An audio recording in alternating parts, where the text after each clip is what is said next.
Assalamualaikum warahmatullahi wabarakatuh.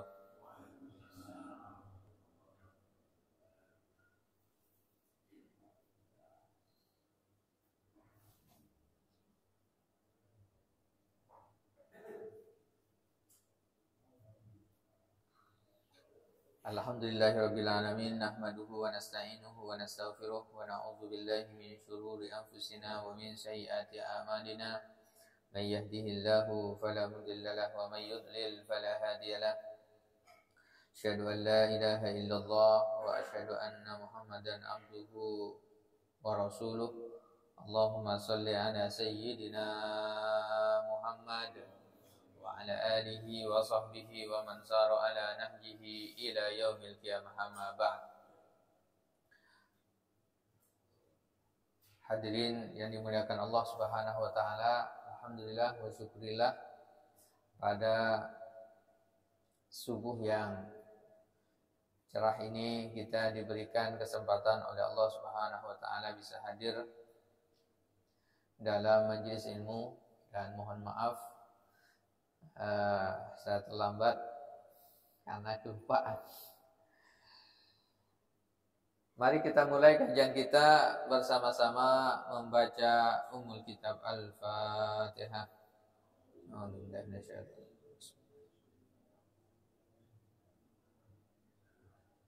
Iya, kenapa tuh? Iya,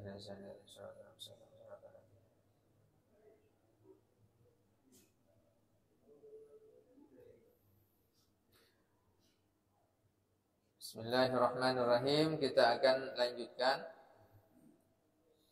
kajian tafsir dari surah Al-Baqarah ayat 47 sampai 48. A'udzu billahi minasyaitonir rajim. Bismillahirrahmanirrahim. Ya bani Israil azkuru ni'mati allati an'amtu alaikum wa anni faddaltukum 'alal 'alamin. Wattaqu yawman la tajzi nafsun an nafsin syai'a wa la yuqbalu minha syafa'atu wa la yu'khadhu minha 'adlu wa la hum yunsarun.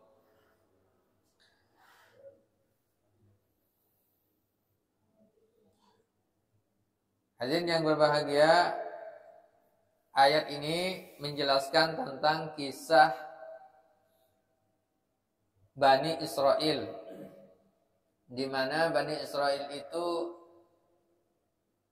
diberikan keutamaan oleh Allah Subhanahu wa taala melebihi dari kaum yang lain atau bangsa-bangsa yang lain. Bangsa Bani Israel ini, anak keturunan Bani Israel ini diberikan kelebihan oleh Allah daripada anak keturunan orang yang lain atau bangsa lain. Ingin diberikan peringatan oleh Allah Subhanahu wa taala agar tidak jauh dari Allah.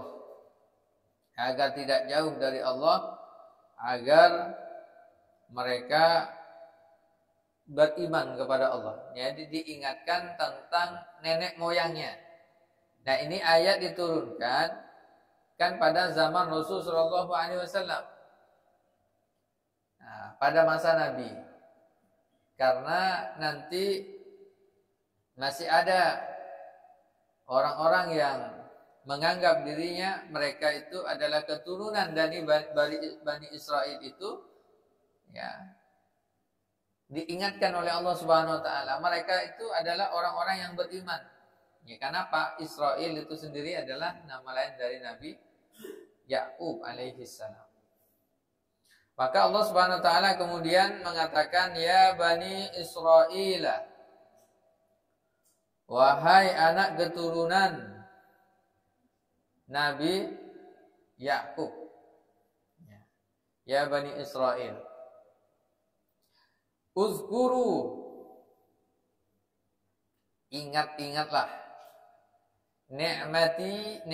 nikmatku nikmatku allati an'amtu yang telah aku berikan nikmat alaikum atas kalian. Wa anni dan sesungguhnya aku, kata Allah, faddaltukum, aku berikan keutamaan, kelebihan kepada kalian alal alamin, atas seluruh alam. Nah, ini luar biasa ini. Bahwa Bani Israil ini diberikan peringatan oleh Allah Subhanahu wa taala, hendaknya mereka beriman kepada Allah, beriman kepada Rasulullah sallallahu alaihi wasallam. Nah, pakai domirnya ini domir mukhatab, langsung ya, di hadapan. Jadi orangnya itu ada di hadapan. Uzkuru ni'mati allati an'amtu alaikum. Banyak nikmat yang telah aku berikan kepada kalian. Nah, nikmat paling besarnya itu apa? Wa anni faddaltukum 'alal alamin. Nah, dia diberikan kelebihan daripada ya alam ini, orang-orang yang hidup. Jadi keturunan Bani Israil ini banyak kelebihannya. Kekurangannya dikit. Kekurangan satu aja. Tapi berbahaya juga. Kekurangannya iman aja. Kalau masalah kecerdasan, luar biasa kecerdasannya. Diberikan kelebihan oleh Allah Subhanahu wa taala kecerdasan. Secara fisik diberikan kelebihan juga oleh Allah Subhanahu wa taala secara fisik. Dan kemudian secara Nabi dan Rasul yang diutus, itu Nabi dan Rasul yang banyak diutus itu adalah ya di Bani Israil. Nah, tak kalah penting lagi kelebihannya itu. Di nenek moyang mereka itu adalah seorang Nabi. Gitu. Kan banyak nikmat itu. Dan itu kelebihan. Kalau kita keturunan siapa, kan tak jelas juga. Keturunan kita tak jelas, walaupun tetap keturunan Nabi juga. Nabi Adam.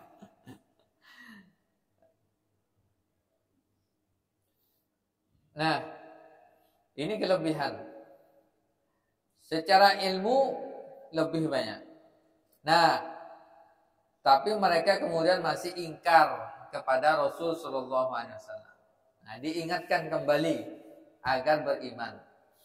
Nah, ini pelajaran juga bagi kita bahwa walaupun seseorang itu keturunan dari keluarga baik, tidak ada jaminan dia menjadi baik juga. Dia hidup di lingkungan keluarga yang Islami, yang taat kepada Allah. Nah, belum tentu juga dia menjadi jaminan. Ya. Lingkungan keluarga Islami itu menjadi jaminan bahwa dia bisa menjadi orang soleh atau menjadi orang soleha. Karena banyak begitu contohnya. Salah satunya ini, Bani Israil ini, ya dari sisi keturunannya itu banyak keturunan. Ya, memang keturunan Nabi dan Rasul. Para Nabi banyak juga diutus ke mereka. Tapi banyak di antara mereka yang tidak beriman. Begitu juga dalam satu keluarga, ada keluarganya suaminya beriman, istrinya tidak. Seperti apa? Suaminya beriman, istrinya tidak. Nah, seperti Nabi Nuh dan Nabi Lut. Nabi Nuh dan Nabi Lut. Itu istrinya beriman, suaminya beriman, seorang nabi dan rasul. Istrinya fakhanatahuma falam yughniya anhuma minallahi syai'a. Kedua istri dari Nabi Nuh dan Nabi Lut ini berkhianat. Berkhianat apa? Tidak mau beriman kepada Allah. Tetapi mereka dikatakan oleh para ulama bukan wanita yang melakukan penyimpangan, perbuatan serong, enggak. Jadi tak ada istri Nabi itu melakukan penyimpangan, ya, maksiat, perzinahan dan sebagainya, enggak. Tapi fakhanatahuma, dia tidak mau beriman. Tidak mau beriman kepada Allah dan tak mau beriman terhadap apa yang disampaikan oleh suaminya, Nabi Nuh dan Nabi Lut. Artinya apa? Tidak ada jaminan juga suami soleh, istri solehah. Karena ini terkait dengan hidayah. Terkait dengan hidayah. Nah, contoh kedua sebaliknya dalam ayat Quran. Istrinya beriman, suaminya yang tidak beriman. Kisahnya apa? Fir'aun. Fir'aun ini luar biasa. Ya. Dia sampai kekufurannya itu, kesyirikannya mengaku sebagai Tuhan. Kalau ngaku nabi masihlah lumayan, walaupun menyimpangnya luar biasa juga ya. Nah, ini ngaku sebagai ana rabbukumul a'la, saya adalah Tuhan kalian yang maha tinggi, kata dia. Tapi istrinya adalah mukminah. Istrinya beriman kepada Nabi Musa alaihissalam, anak tirinya. Bukan anak tiri ini apa? Anak angkatnya, anak angkat. Nah, tak ada jaminan juga. Tapi istri yang beriman, istri yang solehah seperti ini diabadikan dalam surah At-Tahrim itu, ya, bahwa Rabbi benili indaka baitan fil jannah. Ya Allah, bangunkan rumah bagiku di surga. Maka istri Firaun ini akan dibangunkan rumah di surga. Karena apa? Kesabarannya dalam beriman kepada Allah Subhanahu wa taala di bawah cengkeraman Firaun. Pasti sabarannya luar biasa kan? Sampai apa? Dijanjikan surga oleh Allah Subhanahu wa taala. Bagi para istri juga sama berarti. Kalau kita mengambil hikmah, ada suaminya mirip-mirip Firaun misalnya.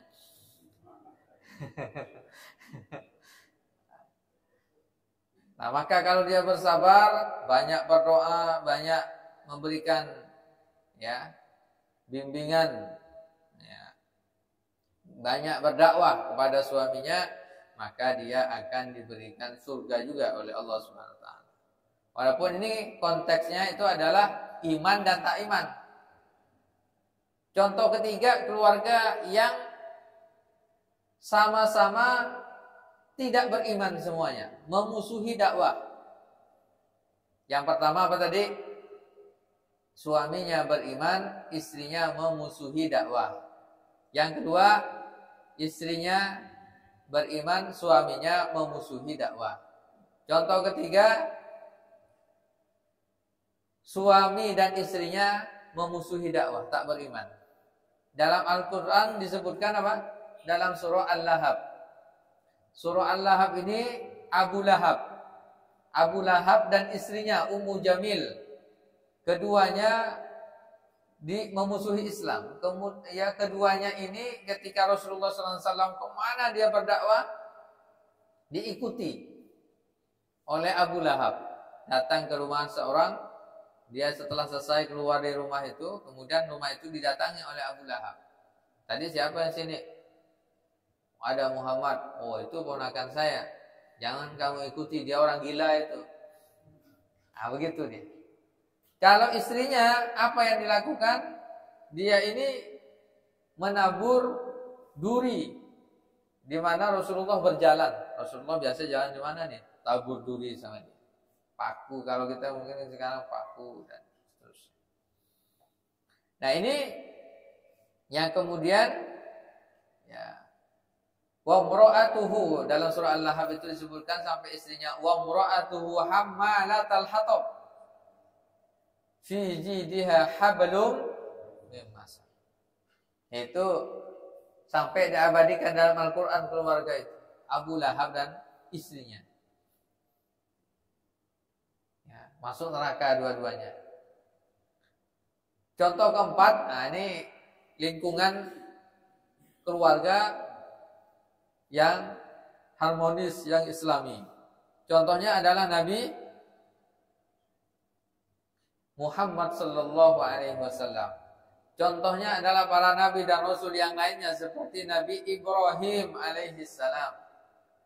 Nah, istri beliau dan beliau senantiasa taat kepada Allah Subhanahu wa taala. Ya, ini keluarga yang islami.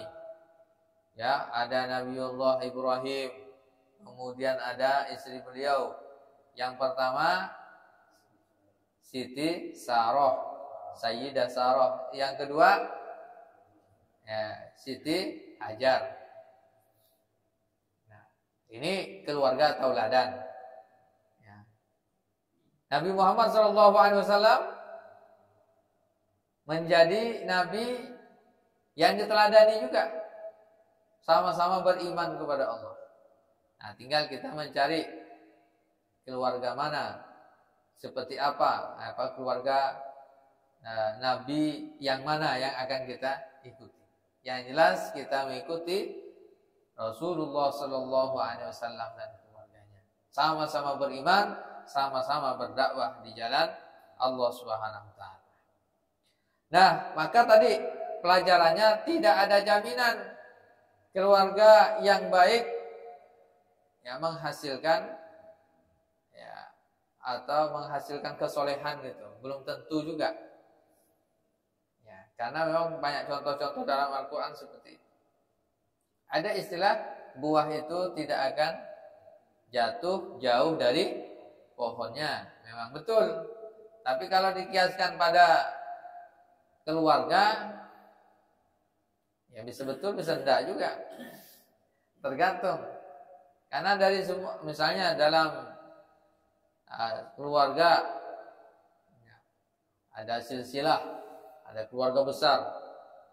Nah, ini sampai ke bawah begini, belum tentu semuanya sama dengan karakter bapaknya, neneknya, ya, dan seterusnya. Min usulihim wa furu'ihim gitu. Usul dan furuknya, cabang-cabangnya, ya, dari anggota keluarganya. Nah, Bani Israel diingatkan itu oleh Allah Subhanahu wa taala.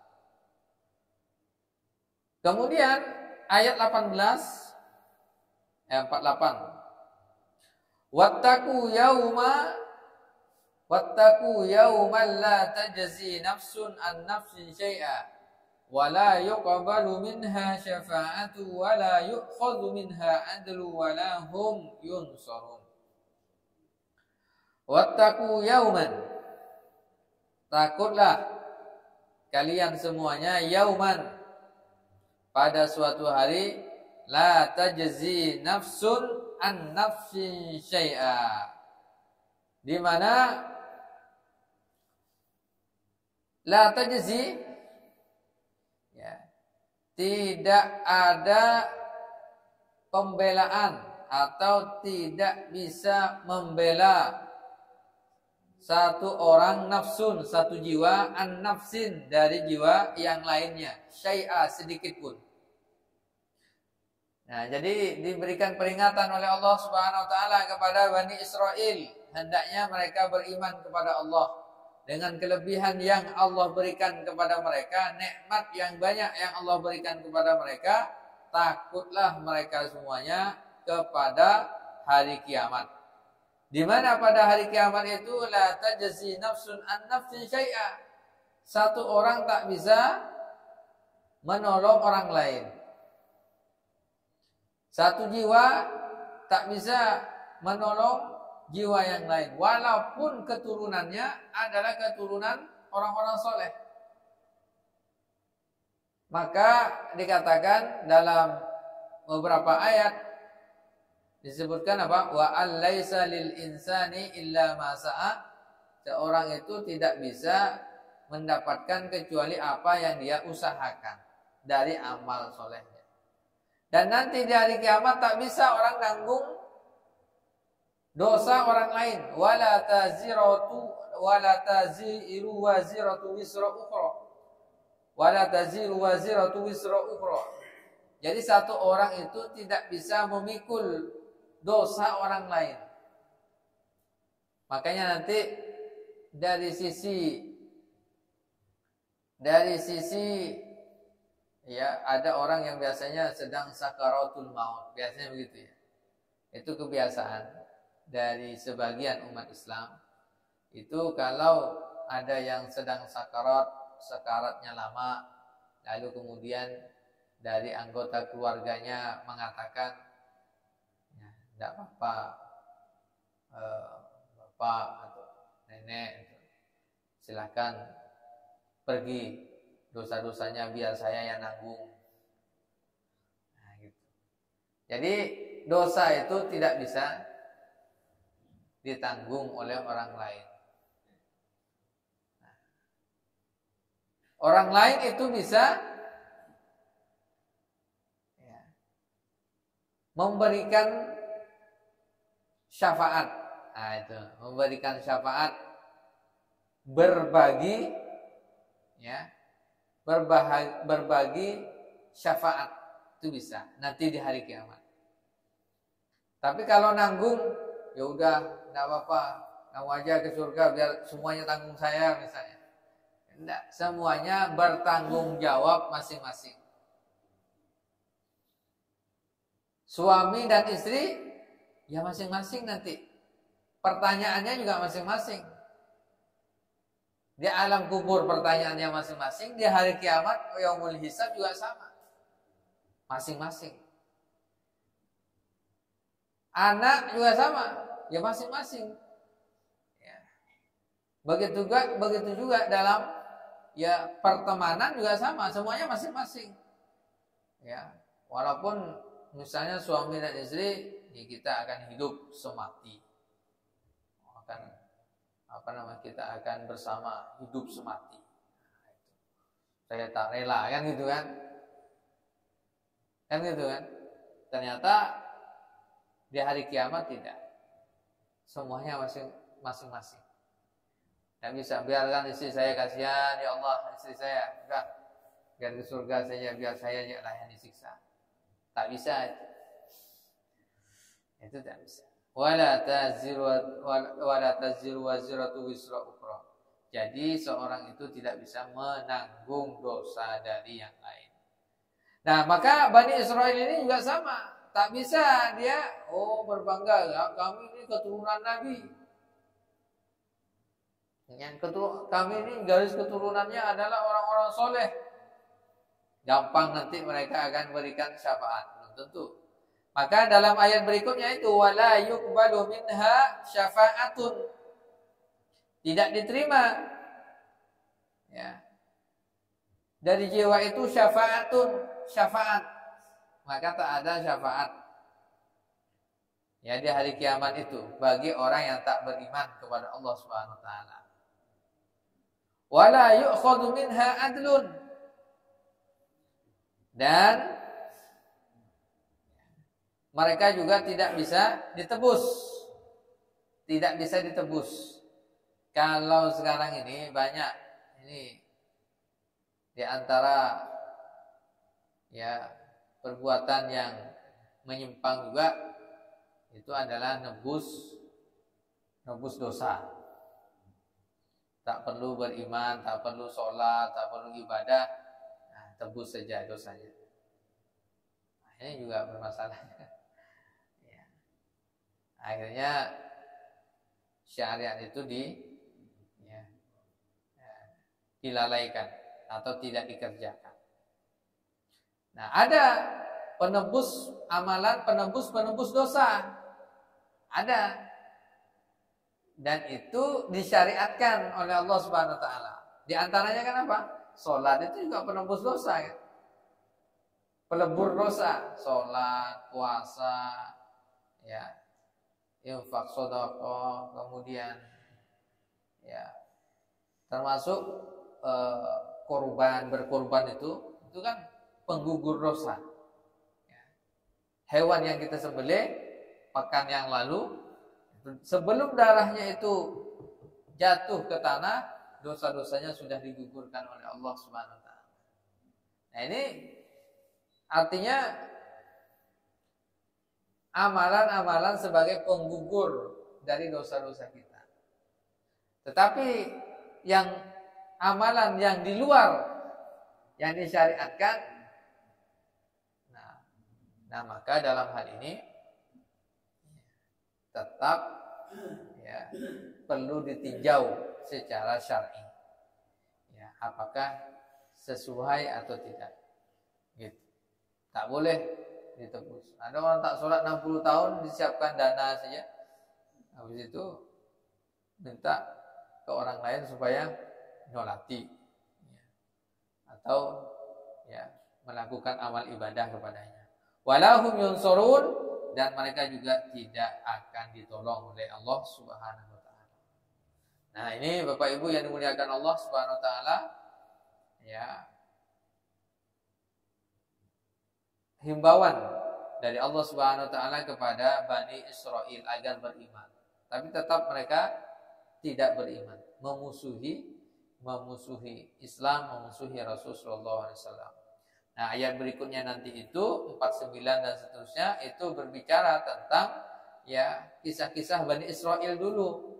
Nah, dari Firaun, ya, di mana Bani Israel dikejar-kejar oleh Firaun, lalu kemudian ya mereka ingin dibunuh, diselamatkan oleh Allah Subhanahu wa taala bersama Nabi Musa.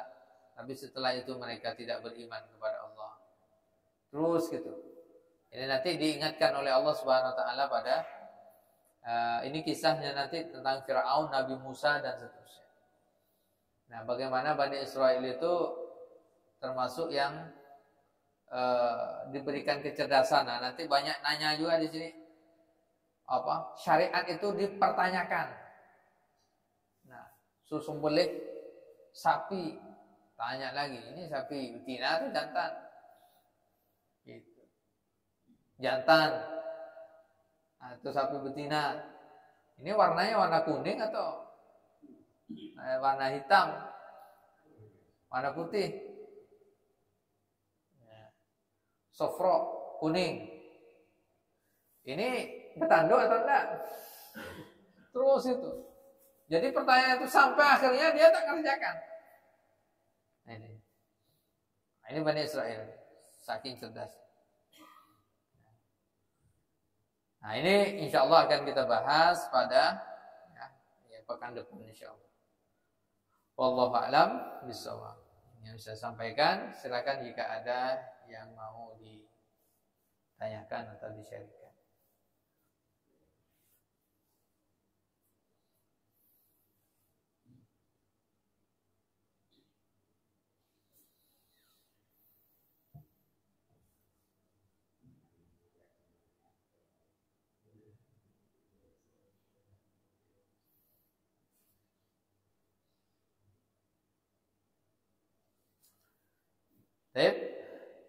Tidak ada yang ingin ditanyakan, berarti alhamdulillah sudah paham semuanya ya.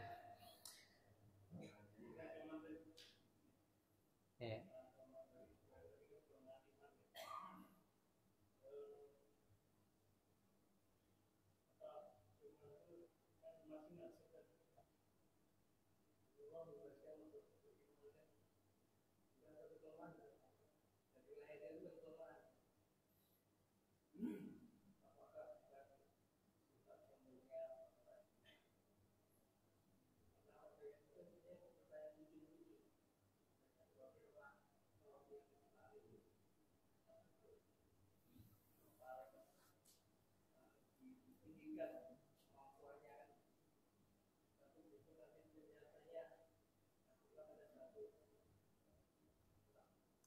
Hari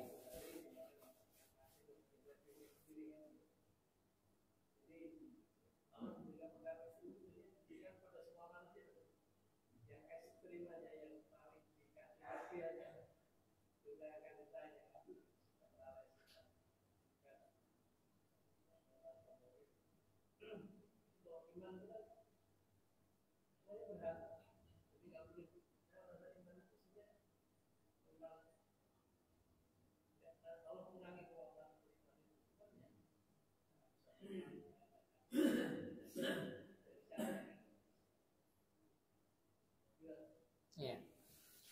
Kalau Bani Israel itu pada prinsipnya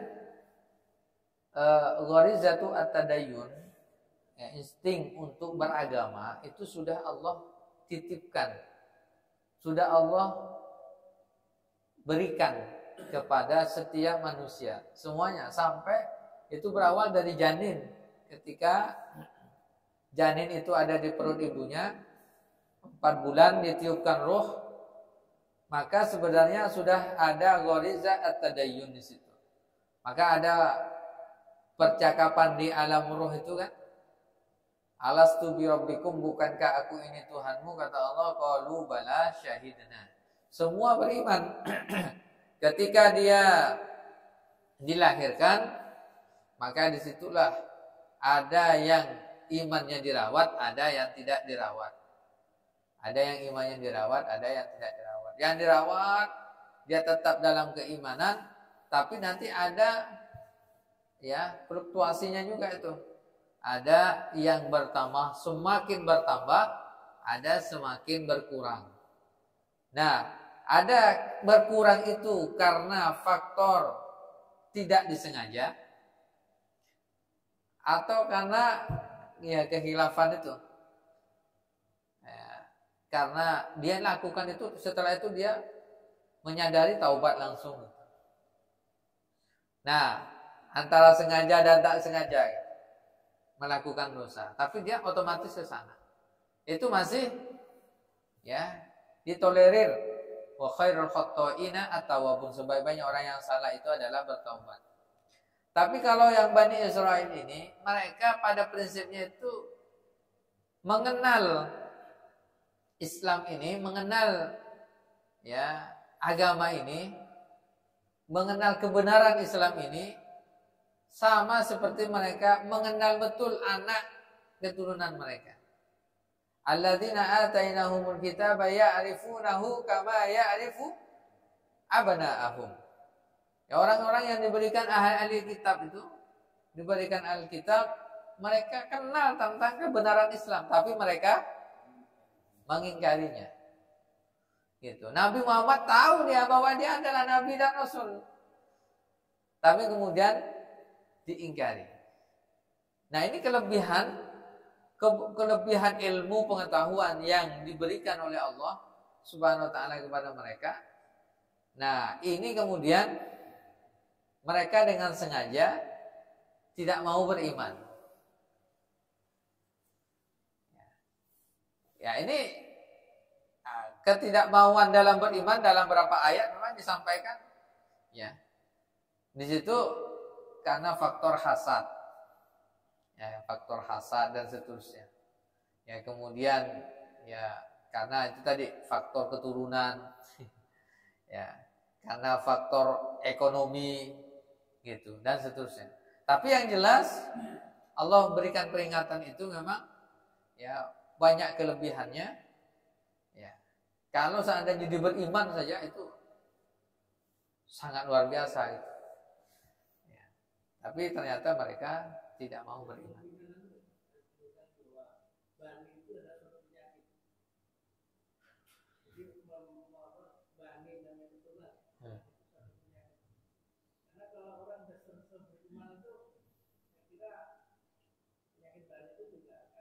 Iya. Kalau ya. Pengakuan profesor di Hawaii itu kan Yahudi kan, bagaimana dia masuk Islam, bagaimana dia kuat mengenal Islam, itu luar biasa saya menganggap bapaknya. Artinya yang bikin dia itu sampai diulang di Al-Quran dan sudah baca sebagainya. Itu penyakit apanya kan? Apa baninya atau apa ya? Iya. Ya kalau bani itu kan ya tanda kutip dia penyakit, bisa juga kalau ngambil hikmah itu. Bisa saja itu. Jadi Yang selalu dibanggakan biasanya apa? Bani. Oh, saya keturunan ini nih, kan gitu ya. Tapi tak melakukan kebaikan, nah itu Pak susah juga itu. Ya, yang membanggakan itu, tapi nanti masing-masing itu kan bertanggung jawabnya masing-masing.